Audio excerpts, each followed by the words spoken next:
Few video game franchises carry as much baggage as Dragon Age. 15 years is a long time for a franchise to be around, and more than enough time for the lore and stories to balloon and cascade. This is doubly true for a fantasy RPG series, a genre where the games come with glossaries. It's triply true for a BioWare RPG series. Historically, BioWare has been king of the computer RPG. A long legacy of classics like Baldur's Gate and Knights of the Old Republic tied them deeply to the genre. In the 7th console generation, BioWare launched their two tentpole franchises, Mass Effect and Dragon Age. Mass Effect would be a third-person shooter sci-fi RPG that would streamline the RPG formula into something more fast-paced and broadly appealing. Dragon Age would be the continuation of classic BioWare, a spiritual successor to Baldur's Gate that kept all the depth, tactics, and gritty presentation. These franchises would pair the company's dedication to the RPG genre with their ambition to be one of the big-name, blockbuster developers. And it worked. Mass Effect became one of the defining games of the generation, with Dragon Age not far behind. But it was behind. Mass Effect was the clear sales winner, and as such, it became the base formula that BioWare would work with. With each new entry in the Dragon Age franchise, a bit of that dedication to classic RPGs was lost, replaced with more of Mass Effect's ethos. How much those changes paid off for each follow-up to Dragon Age Origins is up to taste, but the end result was a slate of BioWare games that felt foreign to their oldest fans. So Dragon Age not only has the baggage of being the banner for classic RPGs in the modern age, it also has the baggage of betraying fans for not continuing to be a classic RPG. Which makes it so much worse that one of the things Dragon Age took from Mass Effect was baggage as a mechanic. Mass Effect was designed as a trilogy in which a player's choices in one game would carry on to the next, changing the story significantly. It was a great gimmick for marketing, and it really excited players to see how their decisions would play out in the sequel. If it's such a great idea, then it only makes sense to do the same thing for Dragon Age. Okay, so now Dragon Age also has the baggage of carrying its choices into the next game, even though the game is more open, complex, and varied than Mass Effect. Might as well pile more on there. Somehow BioWare is also one of the most controversial developers in the industry. Mass Effect committed the sin of having PG-13 sex scenes, which became a mainstream controversy. Even more scandalous, some of these scenes were between gay characters. Now, to a certain subset of the population, BioWare was the sinful developer harming children with their scandalous content and pushing a gay agenda. To BioWare's credit, they didn't back down and only added more LGBT options to their games over time, but there are obvious decisions in the games that follow the first Mass Effect that show a desire to avoid the same kind of outrage. Nevertheless, BioWare's commitment to romance made their games, particularly Dragon Age, appealing to the LGBT population, being one of the few mainstream titles to have content made for them. The third Dragon Age game, Inquisition, was the peak of this, with a wealth of romance options to choose from for people of all kinds. Dragon Age had now attracted an entirely new subset of players, ones that came to the game primarily looking for a dating sim. However, that also means that a whole bunch of fans now started the series with Inquisition, a game that had drifted from the grim fantasy and number-crunching strategy of Origins toward a game that, while still dark in many of its story elements, was a colorful, high-fantasy adventure with fast-paced, breezy gameplay. Let's add all this together. The inevitable fourth Dragon Age game would need to be a gritty, dark, grim fantasy adventure in a beautifully saturated, chromatic high-fantasy world. It would need to be a tactical, classic RPG that was fast-paced, action-packed, and approachable. It would need to satisfy the players hoping to love and lust for its characters without being too explicit, and would need to carry over and pay off the decisions players made in 3 separate games in a franchise spanning 15 years. Oh, and also Inquisition ended on a cliffhanger, so it needs to be a direct follow-up to that plotline. These criteria are what is required of Dragon Age the Veilguard to be a good Dragon Age game. Did it manage to pass the test? No, of course not. That's an absolutely ridiculous question. It should be obvious now that it was impossible for Veilguard to fulfill all of those requirements. The requirements are in direct opposition to each other. Different sections of the fanbase are looking for opposite things. The Dragon Age franchise is in a position where it cannot satisfy everyone, but it's also in a position where it can't afford not to. Veilguard isn't just tasked with carrying its series forward, it's also the final chance for BioWare as a company.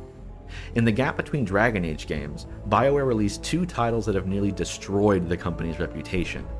Between Mass Effect Andromeda disappointing franchise fans and Anthem disappointing absolutely everyone, BioWare needed their next game to save them.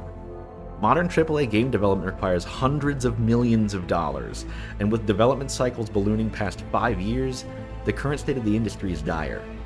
A studio simply cannot survive 3 big budget disappointments, no matter how beloved they are. You cannot make an investment like that into a product that aims for a niche population. You can't pick a segment of the fan base to cater to, you need all the fans you can get. Dragon Age: The Veilguard is a game against its own will, a series of obligations and concessions made to appease fans, appease industry trends, and appease investors. Veilguard had a job to do, and one way or another, it got it done.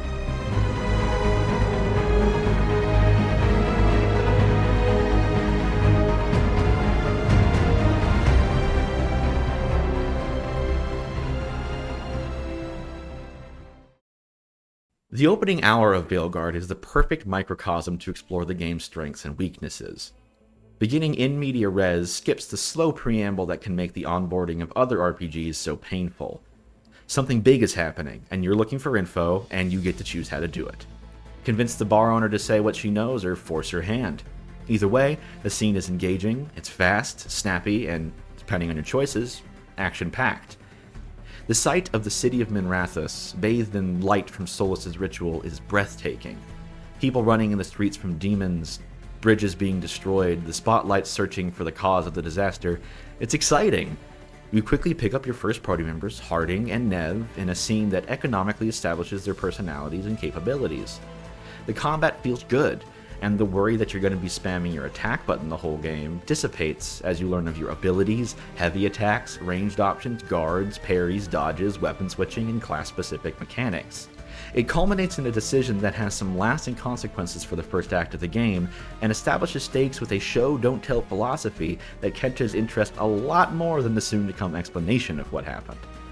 It's a legitimately fantastic opening, hitting the ground running for a high-stakes, fast-paced adventure. The only problem with it is everything it does. The key to assessing Veilguard is trying to understand it as two distinct things. First, as a Dragon Age game.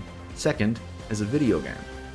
There are elements of Veilguard that make it a good video game, but a poor Dragon Age game. The inverse is true as well.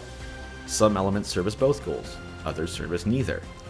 This opening, though, is light on things that will excite franchise fans. The immediate action avoids the slow start of the previous games, but fans like that slow start for its time to gain context, explore nooks and crannies, and settle in before the adventure truly begins. The combat shows promise, but it is an action game. The facade of classic RPG gameplay that Dragon Age 2 and Inquisition tried to keep has completely gone away. Veilguard is the nail in the coffin for the series being a traditional RPG mechanically. What will set off alarms for most Dragon Age fans, though, is the tone. The bombastic opening mission has a distinct Hollywood blockbuster style of writing. It's quippy, quick, prioritizes being funny or cool over depth and nuance. And that is a perfectly fine tone to take for this sequence. The intent here is to clearly keep an intense pace to shepherd players through an extravagant set piece. It would not serve this opening to bog it down with more complex dialogue or lengthy discussions. I was not at all bothered by the tone or writing of this opening, but the opening isn't the issue. The issue is that this action movie quality to Veilguard's writing never goes away afterward. Veilguard is kind enough to lay all of its cards on the table right up front.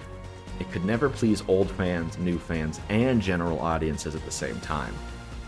If BioWare could only cater to two of those three groups, the first hour tells us in no uncertain terms that they chose to exclude fans of the older games. As a Dragon Age Origins fan myself, I, of course, was hoping to get another game like the one I love. But I want to be very clear. Dragon Age: The Veilguard is a better game for choosing not to cater to people like me. All the baggage that this game carries, all that context that informs so much of what it is, all of that should result in a bloated, confused mess of a game. Instead, Veilguard is very confident and competent at what it is. It is a sequel to Dragon Age Inquisition in both story and spirit, and a broadly appealing set-piece focused romp whose main inspirations were not Baldur's Gate and Dragon Age Origins, but God of War 2018 and Destiny. If you are too attached to the older games, that means Veilguard is a terrible betrayal of what was supposed to be the genre's savior. If you aren't, the game's pretty good. But that doesn't mean Veilguard offers nothing for Dragon Age fans or is a slam dunk for newcomers. Within all of its facets, the structure, the gameplay, the story, the writing, there are two sides, two conclusions one can reach. And maybe a third one if you do all the quests. The hectic pace of the opening mission doesn't carry throughout the whole game. Things logically slow down afterward, giving the player necessary time to be filled in on what's going on and really settle into the game's rhythms. The setup goes like this. Solus, an ancient elven god, tries to destroy the barrier between the mortal world and the Fade, a dimension of dreams and demons. Our heroes, dubbed the Veilguard by someone at some point I think, stop him in the middle of his ritual, thwarting his plan but releasing an even stronger set of elven gods from the prison Solus put them in eons ago. Varric, leader of the Veilguard, is critically injured in the process. The player character, Rook, is chosen to step up and take charge in his absence. Alongside a dwarf scout named Harding and a human investigator named Nev, Rook must gather allies, learn what the elven gods are planning, and stop them before they take over the world. The following hours are largely filled with educating new players to requisite lore and terms that are necessary to understand the plot. With that, we've already hit our first decision point. Are these opening hours slow, dull, and repetitive lore dumps, or are they unhelpful cliff notes that don't inform enough to follow what's going on? Well, I've played the other games in the series, so I don't need to be told what the Fate is, who Solus is, what Darkspawn are. Everything relating to that went in one ear and out the other, and honestly, I don't think the game repeats these ideas too much. When it does, it's broken up well by gameplay sections. I do, however, need to know what these two evil elven gods are, why they're evil, and what the Veilguard really is as an entity. Again, unsure if they even say the word Veilguard a single time in the game to refer to our group. Anyway, the questions I want to ask at this point in the game are not the ones getting answers, so I'll go with the right option on this one. I do not think Veilguard does a good job of onboarding any players to its narrative. New players have to play catch-up with Dragon Age lore on top of grasping what this specific game is doing, and Dragon Age vets are going to be baffled at why so many things make no sense with what came before. Why are Varric and Harding the only people from the Inquisition going after Solus? The Inquisitor should be on top of that, especially if they were Solus's girlfriend in the previous game, not to mention that it's in the best interest of every powerful person from that game that Solus is stopped. Why are all the elves so calm about their literal gods walking around, them being evil? Solus was known as a trickster god, but now all the elves seem perfectly understanding that he was the good guy, and the gods they've worshipped for all of history are the bad ones. This, of course, comes back to the issue of the game's writing. What constitutes good or bad writing is subjective, and outside of grammatical mistakes, I have a hard time buying any argument that tries to use objectivity to critique it. Writing can mean so many things: story, structure, pacing, narration, dialogue. As such, I'm not going to say Veilguard has bad writing. I will say, though, it has incongruent writing. The blockbuster action movie kind of writing permeates the whole game. I see the reasoning behind this because the game is a blockbuster action game. When the game is busy being an action game, the writing works perfectly well. It's the moments between the fights and set pieces where it falters. When it's time to explain lore, develop characters, and advance the plot, being straightforward and succinct is less of a strength. These are points you want to be elaborated upon. Despite its pivot to action, Dragon Age The Veilguard still retains its RPG spirit, and the action style of writing cannot support that. This is no more apparent than in the way the writing style breaks through the script and into the mechanics. You do a lot of talking in RPGs, and you can usually ask a lot of questions. In any other Dragon Age game, these questions of Inquisitors and Elven history are things you'd be able to ask about. The downtime between missions would let you walk around and talk to characters, ask them their personal history, their opinions, any world knowledge they might be able to fill you in on. Veilguard removes these free conversations entirely. Interactive conversations are instead limited to bespoke moments, with dialogue options only discussing the subject of the scene. Maybe you can open a sub-menu to ask 1 or 2 questions, but the topics are narrow and the responses are short. The result is inquisitive players being dissatisfied, story elements that lack detail, and a world that feels less intimate, less complex, and less connected. If you expect the narrative depth of an RPG, that is. If you don't, the conversations instead can feel more expansive and complex than the games that Veilguard is truly contemporary to. It's yet another case of what you bring to Veilguard completely changing how it comes across. In this instance, though, it's hard to argue that the newcomer's opinion is as valid as the fans. Conversations are not a unique feature Veilguard is adding to the God of War template. They're a watered-down version of one of the core aspects of the Dragon Age franchise. Where the writing hurts most, though, is also where it needed to be its strongest. During its 9-year development, Veilguard underwent many changes. One of these was a change in title. Originally called Dragon Age Dreadwolf in reference to Solus being the central antagonist, the name changed when the game shifted focus. The new subtitle of Veilguard was chosen to highlight what the developers now considered the heart of the game, the members of the Veilguard. BioWare stated in interviews that the party members would be the driving force of the game, more important to this game's identity than any previous Dragon Age title. That ended up being true, as characters and their stories are the core of what you'll be doing in Veilguard. Now think of the fact that you cannot initiate conversations with these characters until the game has something it wants to tell you. Let's use Davrin as an example. Davrin is a Grey Warden, a knight in service of stopping the Blight and killing Darkspawn. Also, he's a Dalish elf, meaning he is of the culture that worships these newly released elven gods. There are so many questions I want to ask him. How does he feel about his religion turning out to be a lie?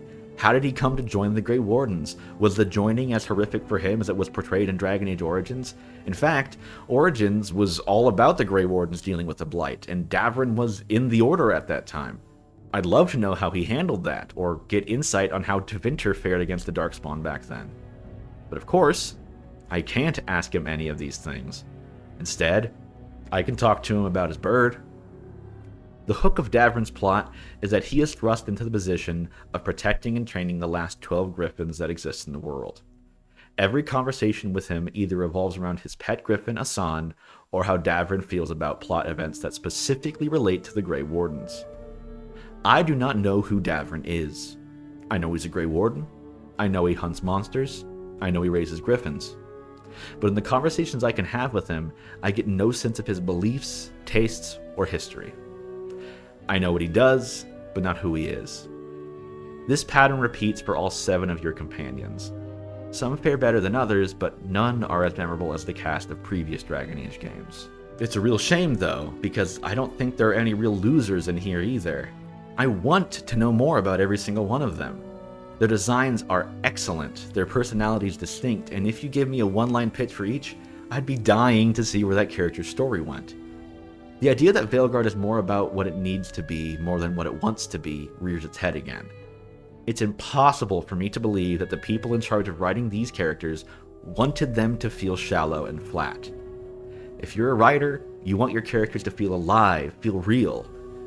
If a writer was calling all the shots, players would get to have 3-hour talks with these characters, explaining every nook and cranny of their brain, every event in their life.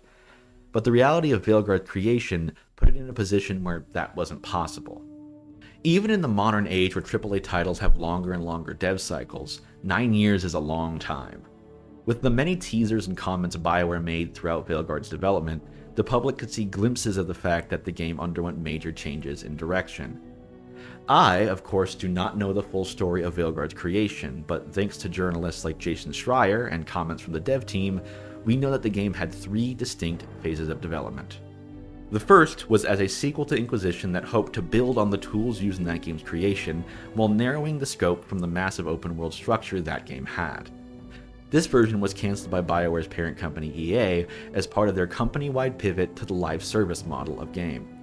Now, development had to start from the ground up, this time turning Dragon Age 4 into a multiplayer game focused on keeping people playing for years and years. You know, the exact kind of game people want Dragon Age to be.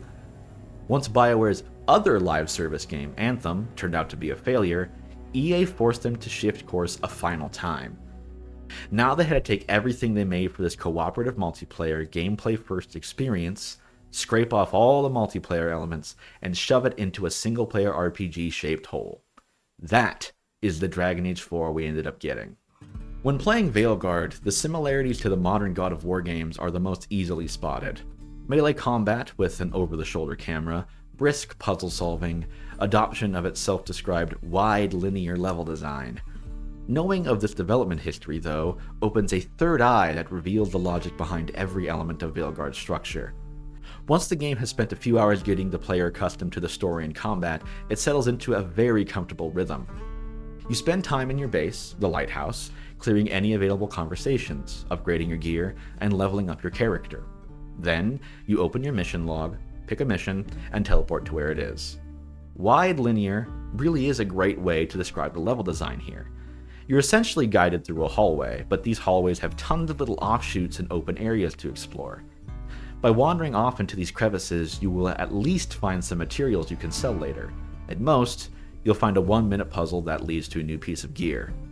The diversions are never that involved, but that means there's never much of a reason not to do them. Nonetheless, they all funnel right back into the central pathway of the level.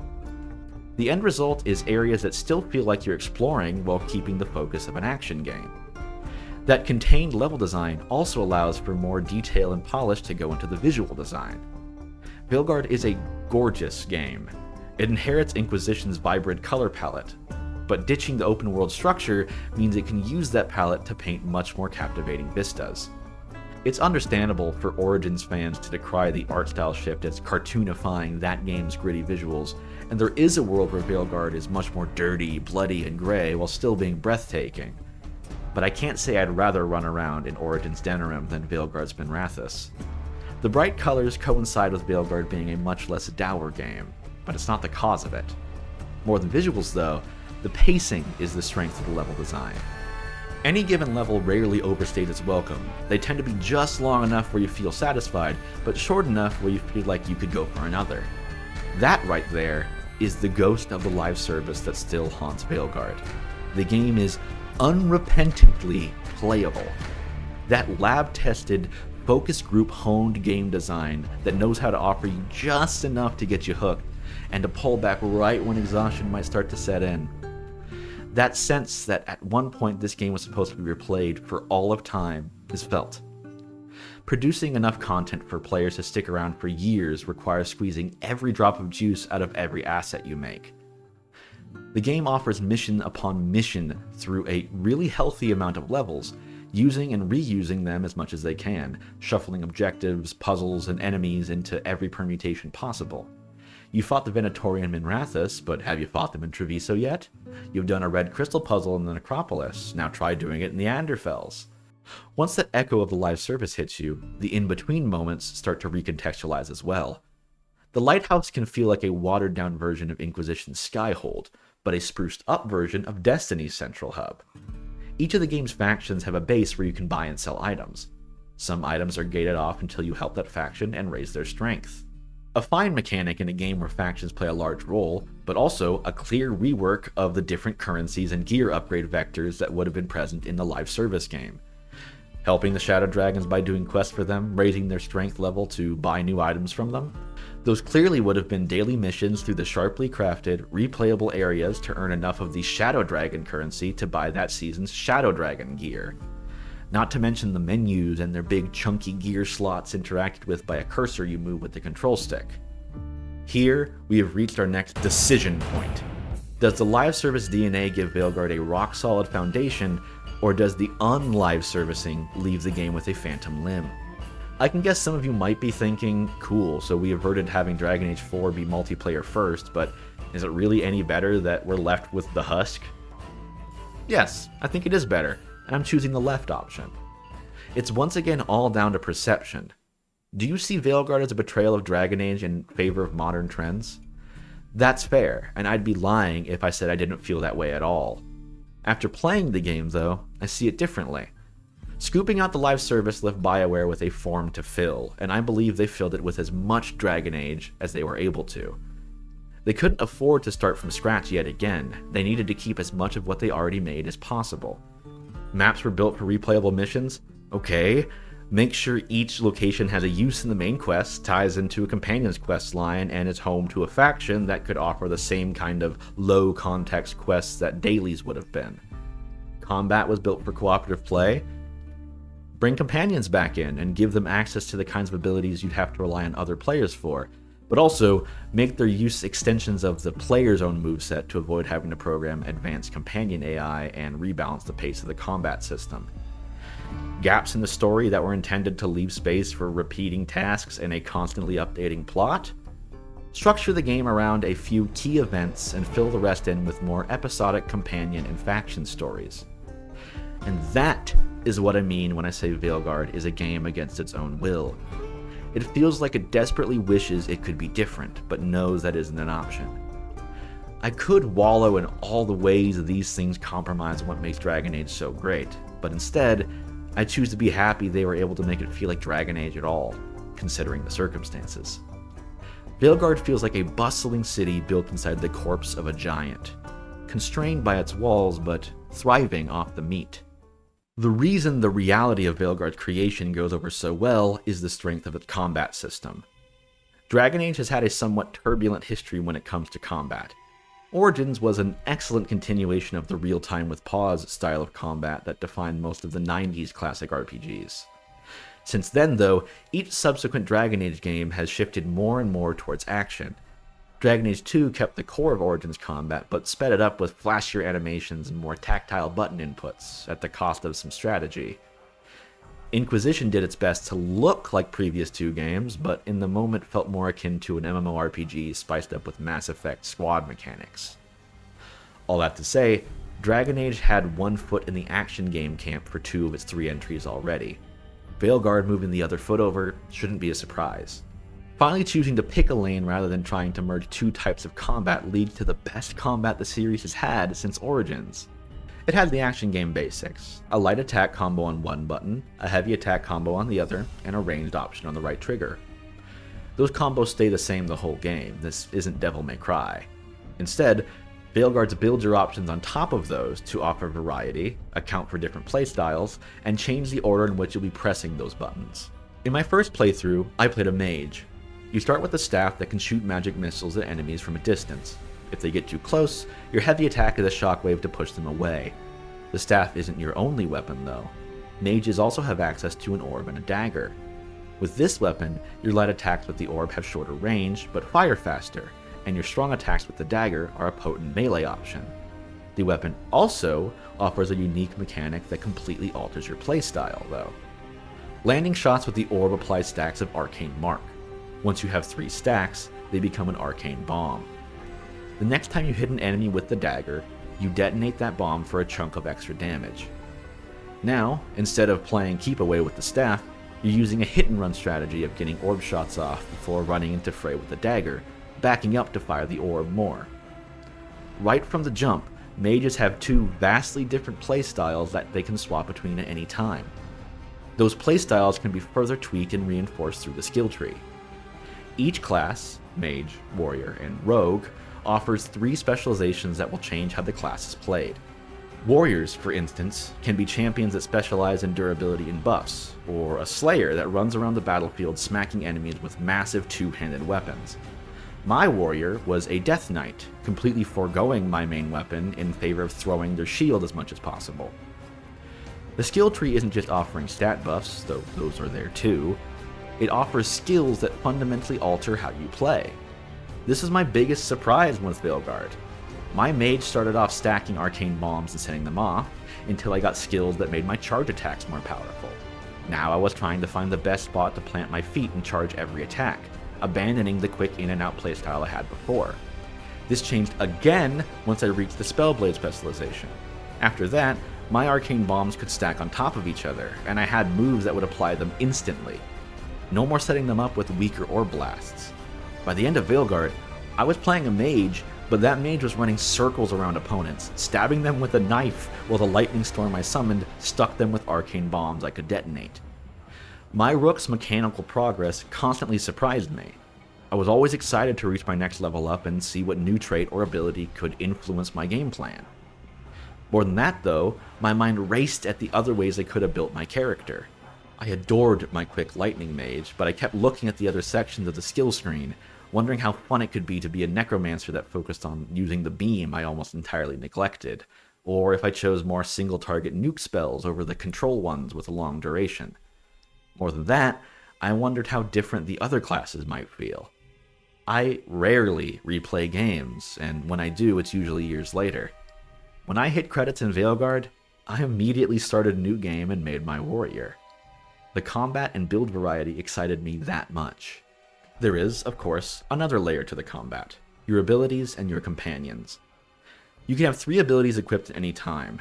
These can be things like my beloved Lightning Storm, a massive field that persists for quite a while and continuously strikes enemies, or the warrior's Necrotic Shield that reduces damage and hurts enemies that touch you, or the rogue's Poison Tornado that chunks enemy health in an area around them.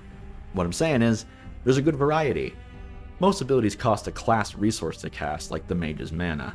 Some cost nothing, but have a longer cooldown before they can be used again. That class resource is another way that classes feel distinct from each other.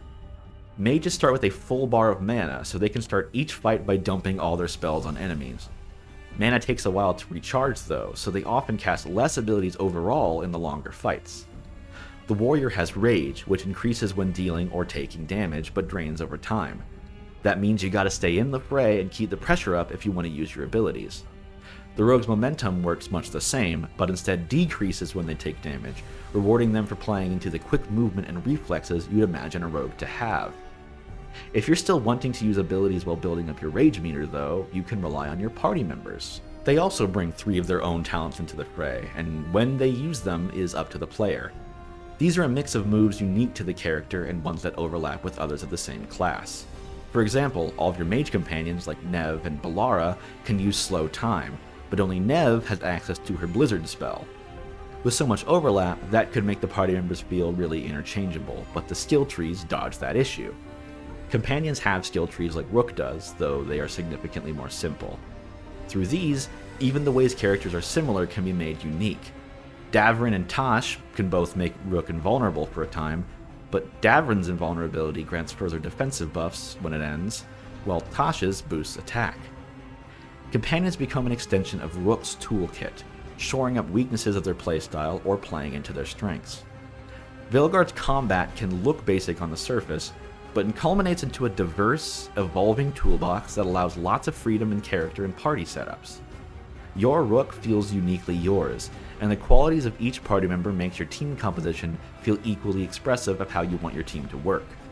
That is, with the exception of the one mechanic Veilguard uses to try and force a feeling of teamwork. Much of the game's marketing and tutorialization emphasizes the detonation mechanic. On its face, it's a really simple and engaging system. Like any good RPG, there are a selection of status effects and debuffs you can apply to enemies. Things like Sundered, which increases the damage the enemy takes, or Weakness, which decreases the damage they deal. These status effects can then be detonated by a different ability, removing the debuff in exchange for a big chunk of damage. These primers and detonators tend to work in a triangle. Rogues apply Sundered, which mages can detonate. The mages can apply Weaken, which warriors can detonate. Warriors can apply Overwhelm, which is detonated by rogues. There's a clear encouragement of a well-rounded party. With Rook only being able to take 2 party members with them at a time, it can often feel best to make sure there's one of each class present so that all these primers can be detonated. The result feels in opposition to the level of freedom I just expressed. As a mage, I kept Nev in my party as much as possible, but it always felt like I was wasting that slot by not taking a warrior instead. Let's say I did take a warrior though, then I'd have to take Tosh or Davrin. Sure, they have unique qualities that make it a fun choice, but it is still an either or. On top of that, it's a pretty poor substitute for the level of teamwork older titles evoke with their more tactical combat. No matter how you equip your party members, they boil down to some extra moves for Rook to use. They run around the battlefield, doing a bit of damage here and there with some swipes, waiting for the player to press the button that makes them do something substantial. They feel more like weapons to use rather than a combatant fighting alongside you. So it's time for another decision point. Does Veilguard's combat represent a solid action game whose RPG elements are ultimately too prescriptive and basic to truly evoke the genre? Or does the variety in character builds keep that RPG spirit despite the de-emphasis on tactics and teamwork? Well, the latter. I probably gave that away by talking a lot longer about the strengths of the combat than the weaknesses. However, the reason I picked the right option isn't necessarily a compliment. I do feel that the detonation system is a fun idea. It can be really satisfying to sunder an enemy, squeeze as much damage out of that debuff as possible, then detonate it right before it runs out. The issue is that setup is usually a lot more trouble than it's worth. When you use a companion's ability, they go on cooldown for a long time. You can't use any of their abilities until that cooldown is done. If you have Lucanus sunder an enemy, you need to make sure that Nev is off cooldown to detonate it before the sunder runs out. That means Nev can't be buffing you, or healing you, or putting down a control spell because she needs to be able to detonate that sunder. You can also get abilities for Rook to detonate it, but that means you need to make sure that you have enough mana or rage, or that the ability is off its 60-second cooldown to do so. The most reliable way to detonate anything is to use both of your partner's abilities in conjunction with each other. Apply debuff, wait 5 seconds, detonate. That means your partners are always a package deal. One being on cooldown usually means the other is as well. The reward for maintaining that setup is some decent damage. It's not nothing, but it's also rarely the best use of your companion's cooldowns. Once I mostly abandoned the primer detonation setups, I not only had a lot more fun, but I was also a lot more effective. Stacking damage over time effects did more damage in the long run. Swapping my detonators for area control spells dealt with crowds quicker. Equipping partners with all their support abilities let me get out of sticky situations easier. All that freedom I was praising earlier was finally at my disposal, and all it took was choosing to ignore what was supposed to be the combat's defining mechanic. This realization was incredibly saddening to me. I was sad that I played so much of the game in a way that hampered my fun, and I was frustrated that such a fun-sounding idea turned out to hurt the game more than it helped. I felt like if there was a little more wiggle room to utilize the detonations, or maybe if triggering them was a little more rewarding, or if there was a more interesting way to use them than opening the menu and pressing 2 buttons 5 seconds apart, it could have worked.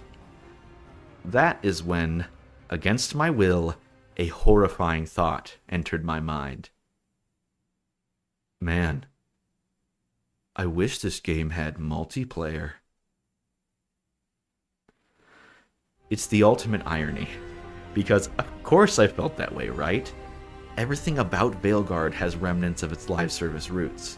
The detonation system would be perfect for a cooperative game. If you weren't in control of both the primers and the detonators, getting a combo to work would require teamwork and communication. It would feel so much better to set them off.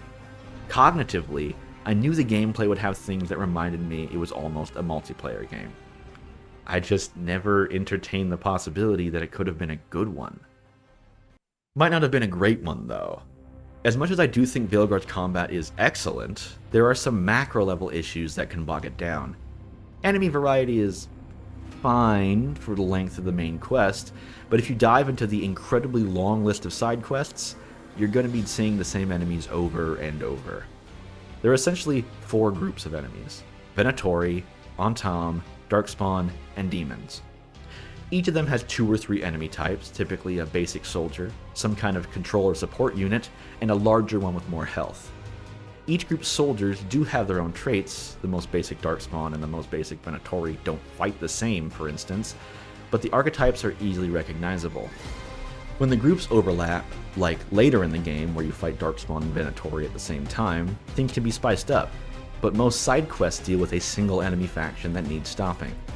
Dealing with Venatori and Minrathous isn't very different from dealing with them in the Necropolis. To be fair, there are outliers like the constructs in the Elven Ruins, but the game could still have used a bit more variety with how much game there is. My biggest annoyance with the combat unfortunately pops up during its biggest moments. Any boss fight where you have to fight more than one large enemy at a time can be very painful. The Archdemon fight at Weishaupt, for example, has you spend a lot more time dodging and recovering from attacks on all sides than dealing damage yourself. The camera is zoomed out enough to get a good view of the battlefield and most other encounters, but these massive enemies are too big to fit on the screen, obscure things you need to see, and swipe at you from angles you can barely anticipate. Most frustrating is their damage output, or rather, how the game can handle incoming damage. When you take lethal damage, you tend to stay alive at minimal health to give you a last chance to recover. Sometimes, though, this last chance is not given and instead you're killed on the spot. I legitimately have no idea what the rhyme or reason behind this mechanic is. It feels arbitrary. Sometimes I get to survive, sometimes I don't. The understandably high damage output of these boss encounters compound with the visibility issues to cause instant kills from attacks you can't see coming, and I don't know if there's anything in an action game more frustrating than that. While it isn't perfect, I truly think that Veilguard is a good RPG on a purely mechanical level. It's an action RPG, and your party members play a much smaller role in combat than most in the genre, but the decisions you make in creating your character have massive effects on how you play the game. Fighting is only half the story for what makes a good RPG, though. The other half is, well, story. Assessing the story of Veilguard is really, really difficult. It's the part of the game where all that baggage weighs on it the most. The mechanical core of Dragon Age has always fluctuated from title to title. The story, world, and characters were the consistent backbone that allowed that differentiation to fit in the same series. Any changes Veilguard makes to those things goes down a lot less easily than gameplay changes. As a result, my praise for the game in this area is a lot less glowing. It isn't absent, though. Veilguard has lots of narrative things that are worth complimenting. It's just that they're all hampered by that truncated style of writing. Beats are undersold, characters underdeveloped, concepts communicated poorly. But the beats are good, the characters are fun, and the concepts intriguing. Veilguard, knowing its limitations, makes the smart decision of keeping its story simple. There aren't a ton of wrinkles to Elgar'nan and Geli'nain, the evil elven gods' plan. They just want to get more power and take over the world with the Blight. Besides some already evil cult and rebel groups, all the major powers of Thedas agree that they need to be stopped. There's not a lot of politicking, betrayals, or complex orchestrations. The hero's path is straightforward: connect with allies and counter attacks the elven gods make. This leaves the game open to focus on its real priority: the factions. If the Veilguard subtitle was supposed to emphasize what the game was about, then the game should have been called Dragon Age Factions. There are 6 factions in total: the Blight-fighting Grey Wardens, the Freedom-fighting Shadow Dragons, the Fade-exploring Veiljumpers, the Dead-raising Mournwatch, the Contract-killing Antivan Crows, and the money-making Lords of Fortune. Getting the factions on the same page, dealing with their local problems, and increasing their strengths makes up at least half of the main story quests. It might be prudent, then, to go through each of these quest lines one by one and appraise them on their own terms. I won't be doing that, because I can sum up almost all of them with 3 words. Venatori did it. The only exception to this is the Lords of Fortune dealing with the Antam. Even the Antivan Crow quests, a group whose city is overrun with Antam, ends with the Venatori playing an equal if not bigger part in their conflict. Obviously, the specifics of what the Venatori are doing range in complexity between questlines, but it's always Venatori. The structure of these faction quests don't help to differentiate them. You meet with exactly 2 faction agents who will be the ones you receive quests from and hand quests into. If you meet more than 2 characters when introduced to a faction, those extra characters will soon be dead, betray you, or be otherwise indisposed. Between the moments where the main story requires you to help a certain faction, you can help them with a laundry list of side quests. These are as diverse as clearing out the Darkspawn beneath Nrathos for the Shadow Dragons, or clearing out the Darkspawn from a ruined town for the Grey Wardens, or clearing out the Darkspawn from a research site for the Veiljumpers. The factions feel disappointingly interchangeable, like the same groups of people wearing a different shirt. This compounds with the plot often feeling rudderless. No progress can be made to stopping the Evanuris. We can only plug the holes they're poking in us. So many moments in the story are waiting for something to happen and killing time with what factions and party members have going on. I heard the Darkspawn are back in Minrathous. I've said the word Venatori a lot in this video, so you might be wondering who they are. Let's just open the glossary and... Can't seem to... I don't think there's an entry on the Venatori in here. This is the most numerous enemy force we fight in the game, and there's no glossary entry on who they are? I hardly ever look at all those lore entries in these kind of games, but with how much the Venatori kept popping up everywhere, I thought it'd be a good idea to get a better grasp on what they are besides evil mage cult. And I found nothing. I'll cover my bases by saying my glossary was not complete. There are entries I hadn't found or unlocked, and it's entirely possible there's an entry on the Venatori somewhere in the game. But I don't think it's unreasonable to have expected that to be one of the first I'd find. This moment represents the issues with how Veilguard handles its lore. Things are glossed over or smoothed out to service what the game is doing. No detail is given beyond exactly what is needed for the story to function. What's worse, details that could interfere with Veilguard's goals are sometimes changed. The Antivan Crows are shady, cutthroat, and amoral. They kidnap children to train them to be assassins. Veilguard needs them to be righteous freedom fighters, though, so let's just gloss over that fact. Inquisition's final DLC strongly suggested that elves across Thedas were rallying behind Solus, but this game needs simple good guy versus bad guy setup, so Thedas needs to be united front. No time for complex racial and religious politics. Veilguard does have some staggering, world-shattering reveals, but they're oddly sidelined or sandbagged. One of Solus's memories reveals that a fundamental belief of the Chantry, the most popular faith in Thedas, is factually wrong, and by extension, the whole religion could be a lie.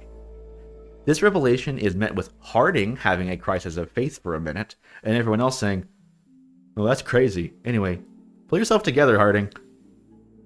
If you're a Dragon Age fan whose main interaction with the series is wikis, the info presented in Veilguard is major and even fascinating at parts. You just can't really tell that if you actually play it. Choosing to grant the title of highest priority in Veilguard's story to the factions or the party members is a little like chicken and the egg. They feed too much into each other to truly decide. Each member of the Veilguard represents a faction. That means their personal stories inevitably tie into their faction's story. Whether that ends up feeling like the character is an extension of the faction, or that the faction is a backing to the character, varies. It's the same strategy BioWare used for Mass Effect. Your party members aren't just themselves, they're also ambassadors through which you can learn about the culture they come from. The lack of questions you can ask, though, results in the cast feeling less like their own people than Mass Effect's. The lone exception is the first party member we meet, Lace Harding. She was a member of the Inquisition, and along with Varric was seemingly the only two of its members who continued their pursuit of Solus. You could say her faction is the Inquisition then, but they don't play a part in this game the same way the other factions do. That means she largely avoids the sense that she's just a connection to a group. Harding is fully her own character, with her own conflict. Early in the game, you find the dagger that Solus used to destroy the Veil. Touching it awakens magic powers within Harding. Dragon Age dwarves cannot use magic. Harding is the first of her kind. Her quest to find answers behind her new abilities is something that any Dragon Age fans should want to follow. On top of an interesting story, Harding's personality makes her easy to like, but also a little easy to forget. Because it turns out that being disconnected from the factions the rest of the story is built on can leave you sidelined. If you do put in the effort to see her story to the end, though, the revelations about the setting's oldest histories are pretty satisfying. Harding has all the ingredients for the game's best party member. Choosing a favorite character rarely follows such logical guidelines, though. Quality is a factor, but taste and biases are the real determinants. I find Davern to be little more than a Grey Warden representative, but if you just love a rugged outdoorsy type, you might be crazy for him. Balara's quirkiness is a little much for me, and her struggle with survivor's guilt isn't interesting enough to get past that barrier. Anyone who relates to her pain or finds her energy appealing would feel just the opposite. The three characters that catch my interest are Lucanus, Emmerich, and Nev. Lucanus is an Antivan Crow. That means he's a contract killer. Once more, he spent the past year in a horrific underwater prison where he was subjected to horrifying experiments, the result of which being a demon named Spite being forced into his body. If you grew the ultimate brooding, dark, edgelord I-can-fix-him character in a lab, that character's backstory would look like Lucanus's. Instead of being any of those things, though, Lucanus is pretty chill. His voice actor is doing his best Antonio Banderas impression and doing it well. He's charming, affable, driven. Lucanus is somehow both Veilguard's most interesting character and its most disappointing. Being possessed by a demon makes him an abomination, something that previously only mages could become. His family's political drama is the most complex of the faction quests, and the thrust of it is more about Lucanus' story than any other party member's faction quests are about them. The internal battles he fights are numerous, and the way he deprives himself of sleep to keep the demon in control is both commendable and self-destructive. Veilguard isn't able to cash all of Lucanus' checks, though. The repetitive structure of the factions makes his cousin's betrayal easy to anticipate. Spite acts out once in a while, but comes across more as an annoying gremlin than a demon of spite. The trauma Lucanus must have from his imprisonment is barely, if ever, touched upon. He should be a deeply conflicted character. Veilguard doesn't have room for that, though. The game thinks it's too important for everyone to be likable, to get along well for someone like Lucanus to live up to his potential. The most it can muster is a brief conflict between him and Davrin after the group's lowest point, and even that's resolved quickly. No more are the sanded edges of Lucanus' character apparent than at the end of his questline. Lucanus' cousin Ilario sold him out to his captors, tried to get him killed, and kidnapped their grandmother so that he could take control of the crows himself. So how does a contract killer, one with every reason to hate this man, one who is possessed by a demon of spite, deal with Ilario? Puts him in jail or forgives him. The intention is to show that Lucanus can resist Spite's influence, and he mentions not wanting to lose one of the last family members he has, despite all that Ilario's done. I just can't buy killing Ilario not even being an option, though. In the context of all the other ways Veilguard sanitizes the series, Lucanus' story feels limp and weak. Emmerich, on the other hand, feels fully within the game's capabilities to deliver on. A member of the Mournwatch, Emmerich is a master necromancer. He raises the dead and keeps them at peace in equal measure. He looks like Vincent Price and sounds like a maitre d'. Whereas Lucanus shoots above Veilguard's pay grade, Emmerich's singular focus on necromancy makes him straightforward enough to satisfyingly explore. The crux of Emmerich's story is built on simple irony. He surrounds himself with death, but is terrified of his own mortality. A relatable and humanizing worry, and the existence of his skeleton companion Manfred's undeath offers great contrast. Being an expert in the undead, though, offers Emmerich a solution to his problem that no one else could have. He could become a lich. Encouraging him to do so or not is the best kind of either-or decision, one that has more to do with philosophy and has no right answer. The appeal of eternal life is as easy to understand as the fear of it.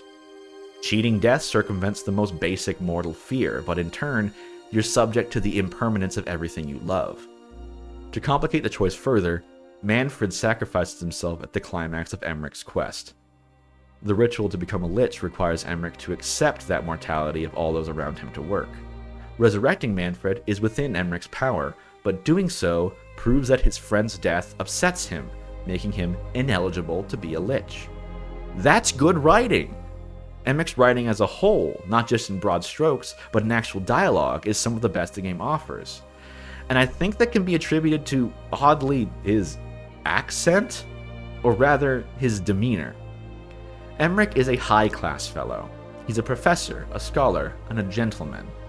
To portray someone like that accurately, Veilguard has to bring back the flowery language of the previous games that it abandoned elsewhere.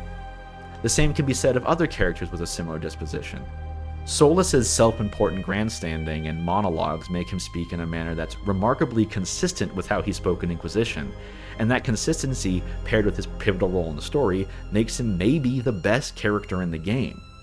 The other character that has the benefit of speaking with a posh accent is Neve. Neve Gallus is an investigator that works with the Shadow Dragons. Her hometown of Minrathous is an absolute cesspool of crime run by slavers and autocrats. Plenty of work to go around for someone looking to stop some bad guys. Neve, both in her excellent visual design and personality, can be pretty nicely summed up by the word mature. She conducts herself as a dignified lady, with a rigid posture and a confident sway. Her fascinator hat and her cigarette holder-like dagger evoke noir movie femme fatales without betraying the fantasy setting. An eternally level head in difficult situations makes her a reliable confidant, and her knack for solving problems make her voice essential when the group is forming a plan. Neve's work as an investigator leaves her akin to the Sherlock Holmes of Thetis, complete with a Moriarty that needs constant thwarting.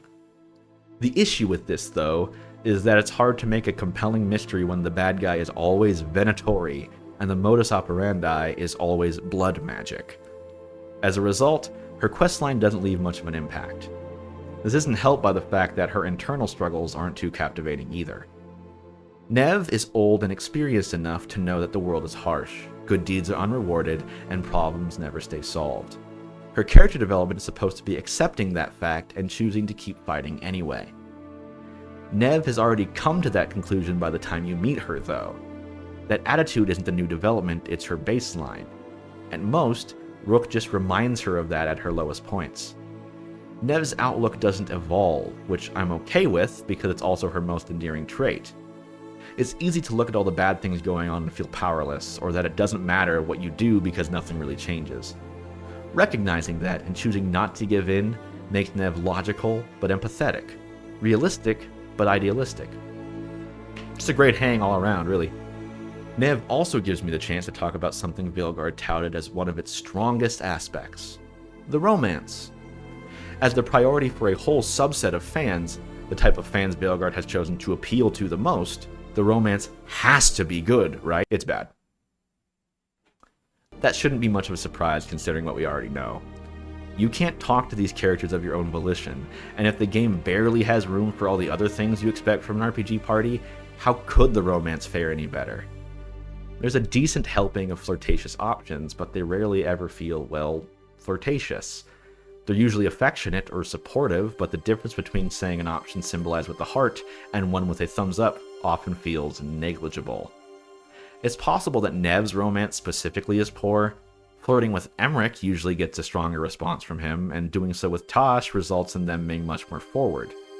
What remains consistent between them, though, is a lack of romantic content.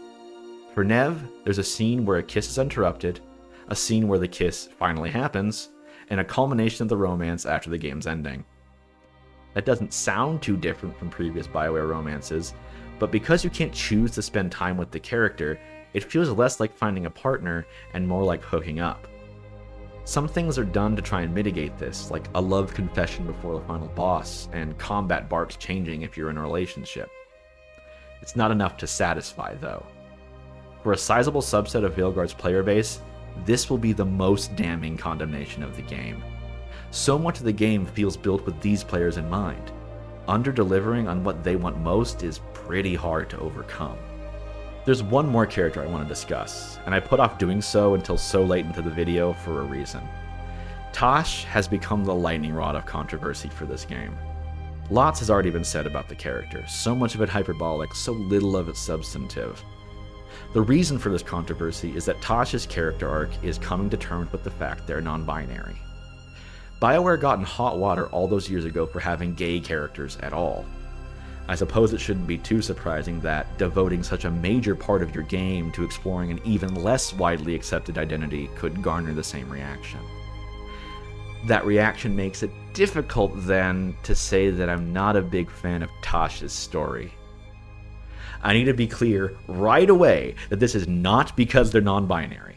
That doesn't bother me in the slightest, and I think Veilguard deserves a lot of credit for putting so much attention on that identity. The issue I have is the ways that portrayal falls short and undermines other aspects of the character. Part of that is a result of the writing.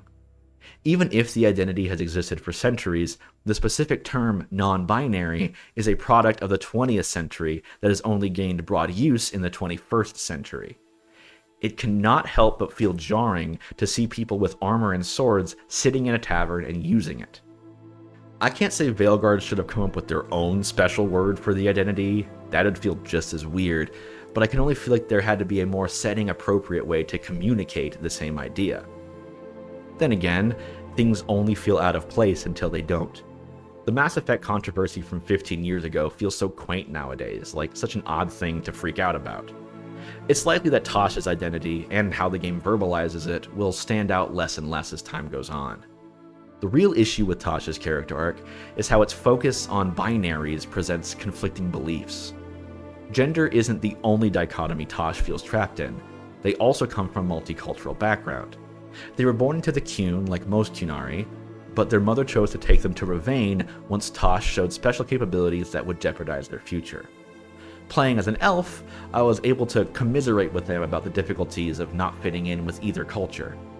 Rook encourages Tosh to look at it as a boon rather than a burden, that instead of looking at how they fail at being a Qunari or Ravaini, they can take the parts from both cultures they like and just be themselves.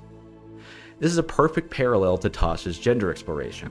They were presented with a binary of man or woman and rejected it to be themselves. They aren't Qunari or Ravaini, they're both. It's so confusing, then, when the game makes the ultimate choice of how Tasha's story resolves, embracing one culture over the other. It's like the writers didn't understand the parallel they established in the first place. Admittedly, the decision is more about Tosh choosing to abandon tradition and be wholly themselves, or to carry on that tradition with new understanding. The framing, though, ties freedom to Ravain and tradition to the Qun. If I were to be as uncharitable as possible, I could say that BioWare just couldn't let the character not exist inside some kind of binary. I know better than to think that, though. The more likely explanation is that, like most of Veilguard's writing, Tasha's story is a victim of structure. Each party member's questline needs to culminate in a two-option decision that changes their resolution. The very idea of that already counters the theme Tosh explores. Effectively telling Tasha's story would require deconstruction of the whole BioWare limited choice formula, and Veilguard cannot let any of its cogs clog up the machine. Anyway, time for another limited choice. Decision point. The factions are too similar to feel distinct, and the party members don't follow through on the promise they present. Which of the two, then, is the strongest aspect of Veilguard's story? Oddly enough, I still say it's the factions, and that's because of how they influence the player character. Choosing your Rook's faction is given equal weight during character creation as choosing their species and class. With good reason, too. Faction defines who your Rook is more than anything. In most ways, Veilguard does a poor job of letting you roleplay. Conversations are too short to offer much nuance, and the game is too focused to allow your dialogue choices to cause significant changes. The majority of situations offer no choice on what Rook wants, only letting you choose the tone in which they say yes. You can be kind, sarcastic, or stern. Sometimes you can be sad, mad, or scared as a treat. On the surface, Veilguard offers vanishingly few roleplay choices, and even fewer times where those choices impact things. That's only if you view choices mattering as dialogue choices, though. If you instead consider all the different kinds of choices you can make when playing a video game, and how those choices mattering doesn't have to just mean story changes, you start to see that Veilguard actually does a really good job of making your choices matter. That includes choices at character creation. Dwarves get to offer a unique perspective on Harding's conflict, mages can comment on topics relating to the Fade, and faction choice changes everything. Well, that's an exaggeration, but it colors so many interactions in both obvious and subtle ways. My first playthrough was as a Shadow Dragon. There are plenty of opportunities to offer my unique Shadow Dragon perspective on issues, portraying my Rook as particularly rebellious or anti-authority. When the Elven Gods attacked Minrathos and Treviso at the same time, I couldn't help but save my home. Nev, being part of the same group, was consistently on the same page as me. We had conversations about our work history, wondered why we hadn't crossed paths before, gossiped about shared acquaintances. More than my choice to romance her, the shared background made Nev the easy standout of the cast.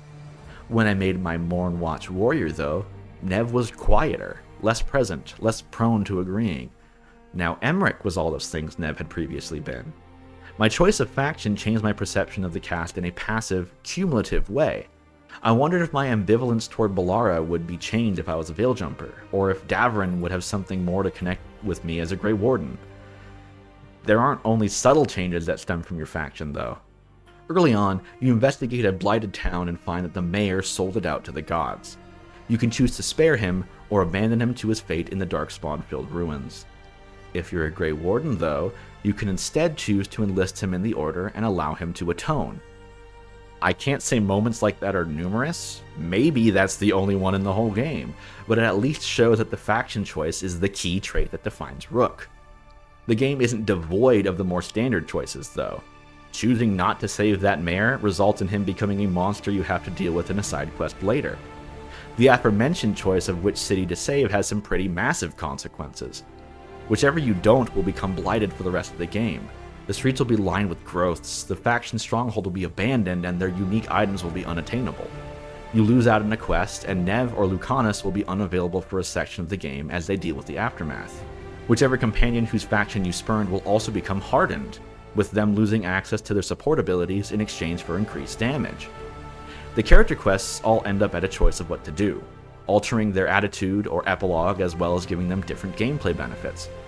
Urging Lucanus to spare Ilario, for instance, increases his utility, while imprisoning him further increases his damage output. Even the little things can have some effect. Those tone choices in dialogue are unsatisfying on the whole, but whichever tone you pick persists into the ambient dialogue of the next section. If you have Rook say something sarcastic before entering a dungeon, they'll be cracking jokes between fights.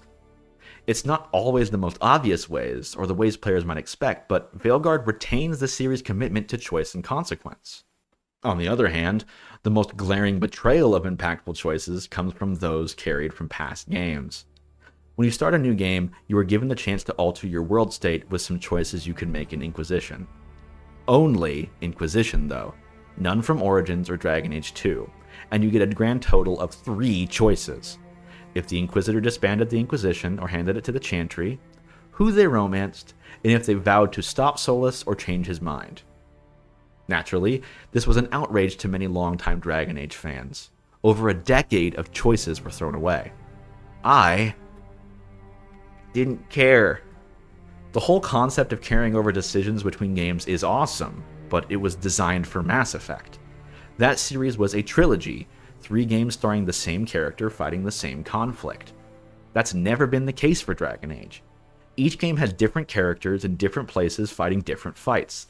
The choices that had carried over in the past have always had to be minimal or taken care of as soon as possible. You can't have Alistair be a major player in Dragon Age 2 because he might be a king, or a soldier, or dead. The whole game would have to be wildly different depending on each of those options, so he's only able to make a cameo at most. The burden of persistent decisions harmed Inquisition more than any other game. Dragon Age 2 ended with the mages and Templars starting a war with each other, and the player could side with either of them.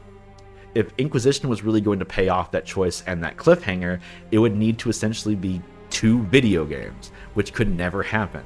Instead, the Mage-Templar conflict is dealt with in the first act so that the game can refocus.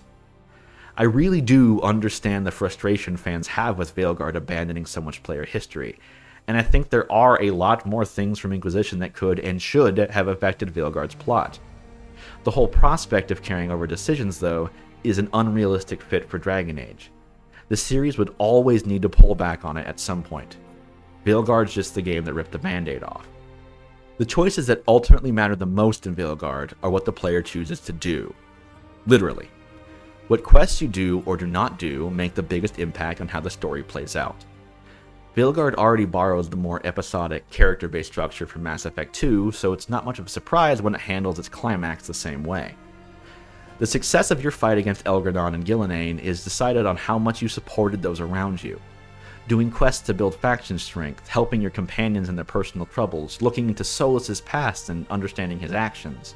The decision to invest real time and energy into those things are what decides your fate so much more than any option you might pick on a wheel. And that investment pays off beautifully. Veilguard's climax is epic in the truest sense of the word. The sense that everything you've worked for is culminating into one moment, that everything you've put into this world and characters mattered. It's a much better ending than Inquisition's fight with Corypheus or Dragon Age 2's cliffhanger. Finishing off the Elven Gods requires as much strength and resources as Thedas can muster. If you want the best ending, one where the gods are stopped and everyone lives, you better have put in the work. The point of no return is a good 3 or 4 hours before the credits. If Veilguard's plot felt motionless, it was because you were just getting the boulder to the top of the hill. Here is where it starts to roll down. If impactful choices felt scant, they were saving them for now. The offensive starts with a 2-pronged attack, and you need to choose Harding or Davrin to lead the second team. Whoever you choose will die.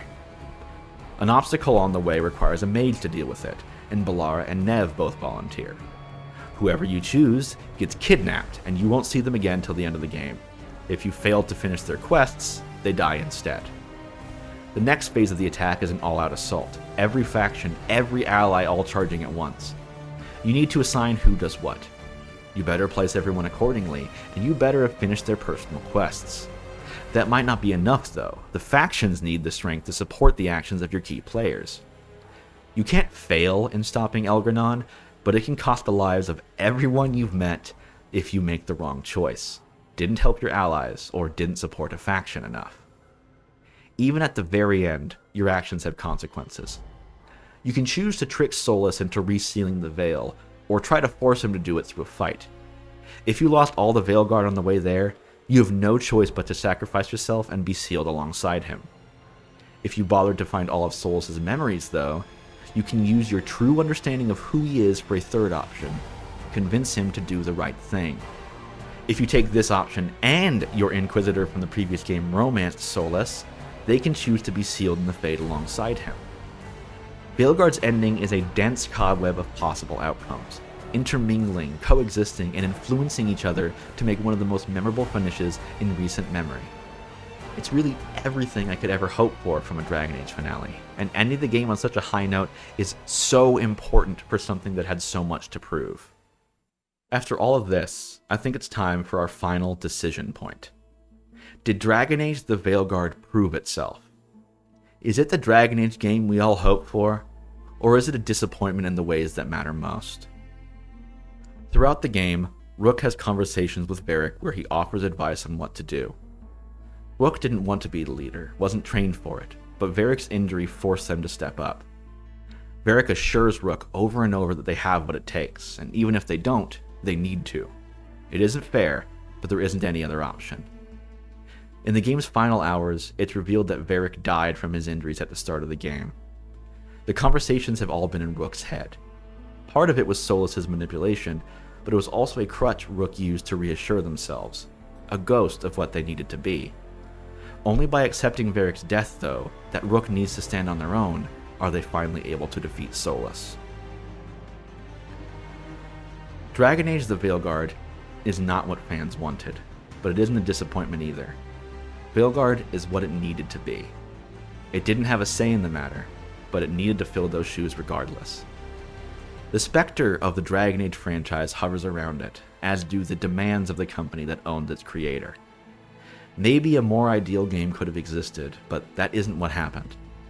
Fact is, Veilguard's job was to be Dragon Age 4. Despite scrapes and scars and losses, it got that job done.